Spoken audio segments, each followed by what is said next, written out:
तो पण तुम्ही चुकीच्या रस्त्याने जाणार आहे. जसं घरामध्ये पोरग चुकीच्या रस्त्याने चाललं तर आई बापा टेन्शन देत, दररोज घरी आलं का टेन्शन, मग ते प्यायला लागत.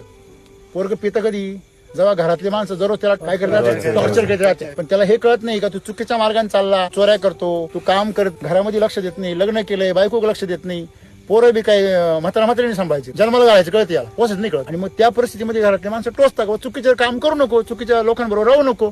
मग तो टोचून मग तो प्यायला लागतो. तसं केमिकल मध्ये ही प्रकृती तुम्हाला टोचती. केमिकल मध्ये अपयश काय येतं, ही प्रकृती सांगती 10 वेळा तुम्हाला रोग देते, किडी देते. का सांगती, तुम्ही चुकीच्या रस्त्याने चालले म्हणून तुम्हाला सतत काय देते, अपयश देते. ती घरामध्ये सुख नाही. ज्यांची केमिकल वरती खूप प्रगती आहे ना, त्यांच्या घरात सारखे वाण, जसे वैदिक वर शेती पिकते ना, त्यांच्या घरामध्ये प्रेम आहे. सगळं तुमचं पीक चांगलं यायला लागलं, बाप लेकाचं नातं आणखीन घट्ट झालं का खराब झालं? चांगलं पीक खराब आल्यावर चालू होतच मग. चंद्र साक्षीला आहे बघा आज. आहे ना गाणं चंद्र आहे साक्षी. ही साक्ष वेगळी, पण ही साक्ष वेगळी. ही आपल्याला प्रगतीची आणि आनंदाची साक्ष आहे.